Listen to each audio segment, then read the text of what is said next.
Hi, my name is Peter Maara. I'm more well known in Taranaki as a traditional acupuncturist, but I'm also a storyteller. I've made a few documentaries. I live in inner city New Plymouth. I recently did a permaculture design certificate, and a lot of the people doing it were getting lifestyle blocks to sort of go and try and live sustainable lifestyles sort of out in the country, and I chose with my partner, my family, to go and live right in the inner city. We've got a very small backyard. I've already got designs for the whole for the footprint of this house, for areas for growing food, and also to utilise every area. And it's sort of over a few years. It's when you're a student and you're studying postgraduate papers, etc. And you're working as well full time. Time becomes very precious, and one of the things that comes about with the whole thing of sustainability, you can sometimes feel guilty you're not doing enough for the environment, but at the same time every little thing can count. We use the Bukashi composting system. They're really good for small inner city gardens. They're a Japanese system. We've got these little buckets. Hope, Joe, you show these later, where you just put the veggies in this bucket with this little sometimes called the M2 system, with this little pickling sawdust, and you compact it down, and it actually pickles your vegetable scraps, and you bury them in the garden. In 3 days time you can start planting things on them, and they break down a lot faster than conventional compost, and they're very good for these sort of small urban lots where you mightn't want to have a compost heap, because sometimes they attract rats. You can also grow in a very short, small space, quite a bit of food. Could you just pause for a moment? Okay, you can, you can be creative, and it's possible to do things that seem like they're not possible. Like, when I bought this place, it had banana trees in the backyard, and the owner said they had been fruit, and I got these. I didn't even look after them really. I didn't even put the blue plastic bag you meant to put in to ripen them, and they just grew, and they even ripened by just not even looking after it. So if things are designed where you do actually look after things and put in an effort, there's so much potential. Like, for example, just at Pukekura Park, there's all those glass houses there. You could have a whole subtropical garden in there. I just walk into where my mother's nursing home is.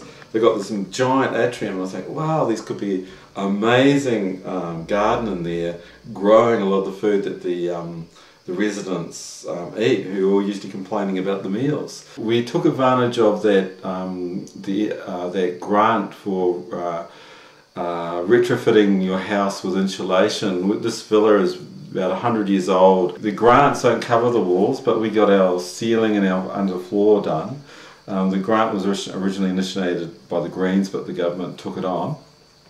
And because we've had our ceiling and our underfloor and our walls done, it's quite snug in winter now. We don't have a heat pump, but the big wooden fireplace, or like a Kent sort of fireplace, heats up the whole house. And our plan and our design for the house, I picked up a really cheap from a demolition yard, a massive large double glazed window that's about, it's nearly 4 meters long, and I'm going to be putting it on my front veranda and creating a glass house in the front veranda to be able to grow food and create thermal mass inside the house.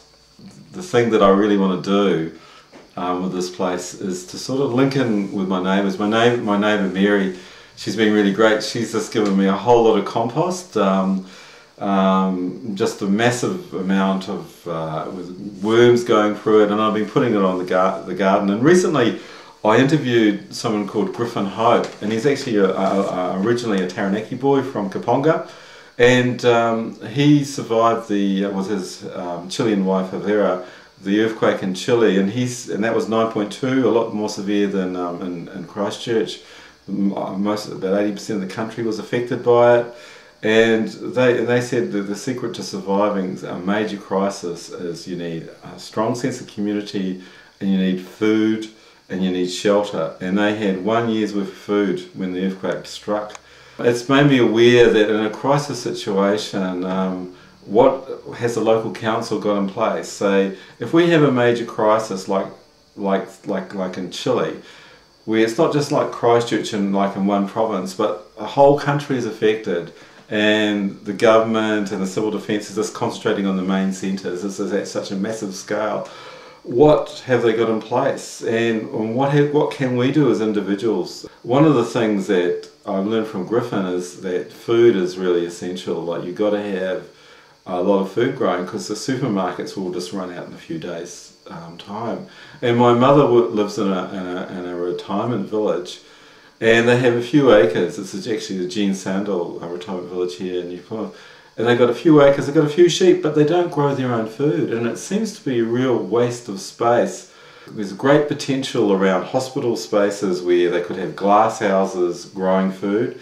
Because, you know, people go there for health reasons, to have operations or whatever. And yet sometimes a lot of the food is just served as it's shipped from all over the place, and it could actually, there's the potential to grow it on site, and people will say, well, that's not cost effective. Well, it would probably, if you really did a budget on this, it could be made to be cost effective. And you've got to look at a crisis situation. If a crisis happens and at the moment you rely for your food to be shipped from China or all over the world, and you have a crisis and you're cut off, where's your food going to come from?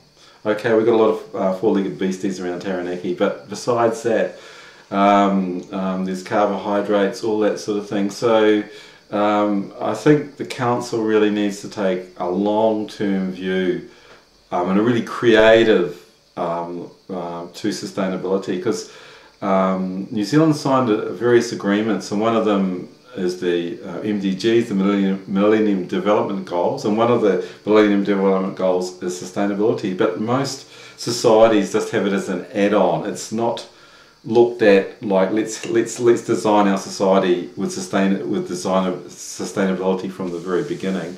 It's sort of used as an add-on, and if we keep on going down that path, we're going to face some very serious challenges sooner than we expect. And especially in a province like Taranaki, we've got a lot of oil and gas. The current government wants more exploration, and what has the local council got in place if we have a Gulf of Mexico scenario with a major oil spill? Or we've got to think of these things, and I think the local council could really encourage innovative, creative, sustainable industry here. The council could be doing a lot to encourage people to have sustainable transport. Like public transport is a really big issue. We've got an aging population, and with an aging population you can have people they're not allowed to drive because of health reasons, and if you don't have really good public transport, you're going to have a whole lot of people that are immobile, especially people because New Plymouth's expanded with new suburbs. If there's not good public transport in place, these people will become isolated. You've got to think long term. It's going to affect you too. I think sometimes people, when they get into local government or government, they forget that decisions they make could actually affect them at some day as well. I feel like I don't do enough in a sustainable way, but I was talking to somebody recently, a woman called Lisa from Wanganui. She's quite a dynamic person. She got convinced the local council there to get into recycling in a big way. She says it's just doing little bits at a time, and I think that's something I see around New Plymouth a lot. We have we've got the farmers market, but I don't see any recycling happening there. There's no separation of waste. All downtown, there's no separation of waste. There's all these opportunities. There are opportunities to set up a really good recycling system. There's also, talking about public transport, the local New Plymouth, in Christchurch, there's a company that makes hybrid buses. They have gas turbines with an electric motor. They export it all over the world. And a few years ago, I gave one of these to I gave this information to Peter Tennant. Nothing came of it. But there's all these opportunities where we could encourage New Zealand industry that's innovative and use that technology ourselves. I'm optimistic if the local government gets creative, but if local government doesn't get creative, we're just going to have to do it ourselves. Sometimes conservatism can actually be like shooting yourself in the foot, and when you think of conservatism, when people are not talking about conservation, conservatism, just scared of change. Conservative means to conserve, and at the moment we still live in a very much consumer society where everything is just thrown away, discarded. And this recession actually is actually an opportunity to come up with innovative ways to stop wasting, and at the same time, if we invested more in our whole society, we'd actually be creating jobs for the longer term that will benefit many. And there's a lot of opportunities out there. If the council, the regional council and the local council and the main government make the wrong decisions, it'll affect the health of the community as well.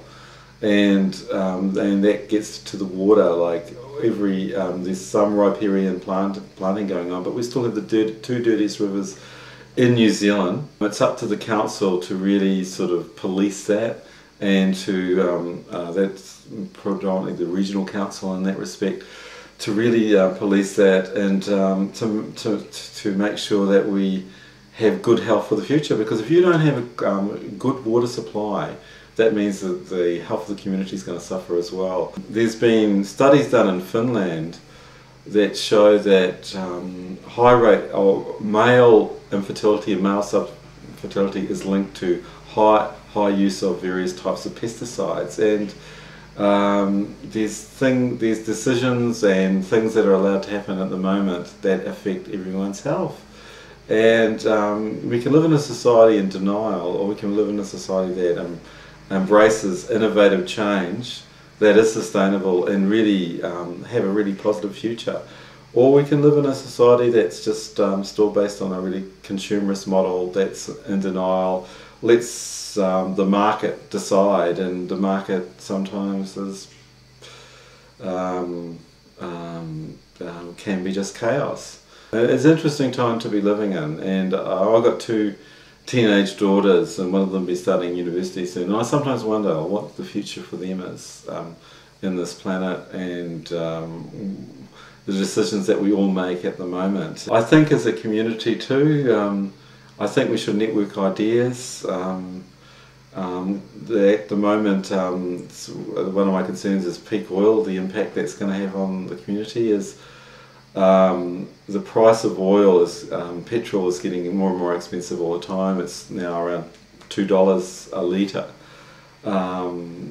and it's going to get dearer in the future, and that's going to impact on the price of food, on the price of nearly everything that passes through our hands. And if, as a community, if we sort of network, we can find solutions to some of these things.